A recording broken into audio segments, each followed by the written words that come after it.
Chapter 5. Let me sing for my well-beloved, a song of my beloved, about his vineyard. My beloved had a vineyard on a very fruitful hill. He dug it up, gathered out its stones, planted it with the choicest vine, built a tower in the middle of it, and also cut out a winepress therein. He looked for it to yield grapes, but it yielded wild grapes. Now, inhabitants of Jerusalem and men of Judah, please judge between me and my vineyard.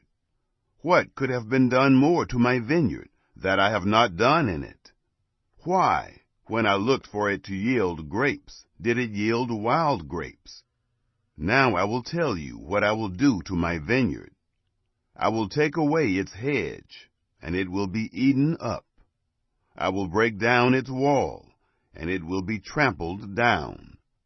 I will lay it a wasteland.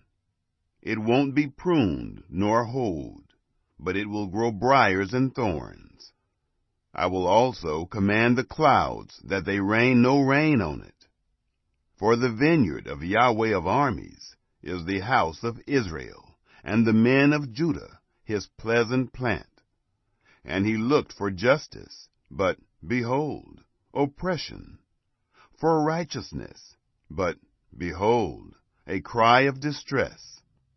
Woe to those who join house to house, who lay field to field, until there is no room, and you are made to dwell alone in the middle of the land. In my ears, Yahweh of armies says, surely many houses will be desolate, even great and beautiful, unoccupied. For 10 acres of vineyard shall yield 1 bath, and a homer of seed shall yield an ephah. Woe to those who rise up early in the morning, that they may follow strong drink, who stay late into the night, until wine inflames them. The harp, lyre, tambourine, and flute, with wine, are at their feasts, but they don't respect the work of Yahweh, neither have they considered the operation of his hands. Therefore my people go into captivity for lack of knowledge. Their honorable men are famished, and their multitudes are parched with thirst. Therefore Sheol has enlarged its desire, and opened its mouth without measure.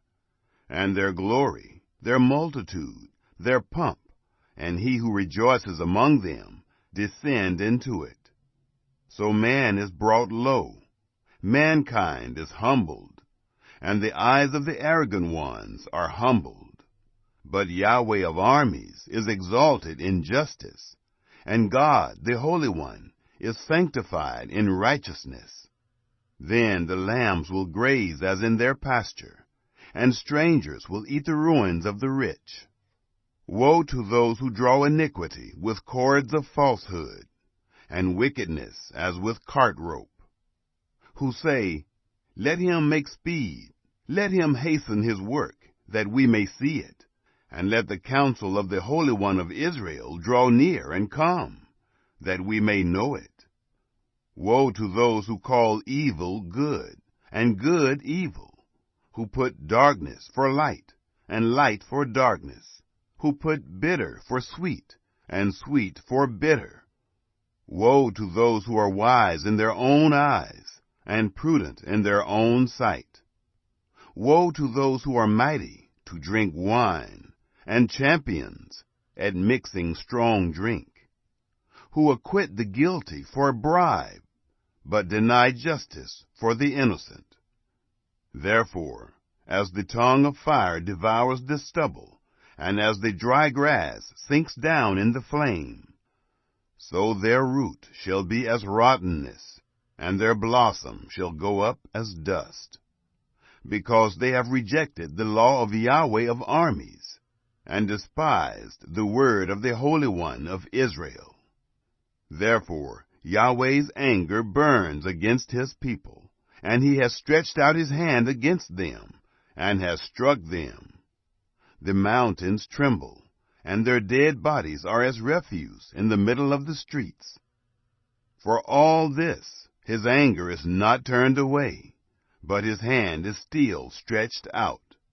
He will lift up a banner to the nations from far, and he will whistle for them from the end of the earth.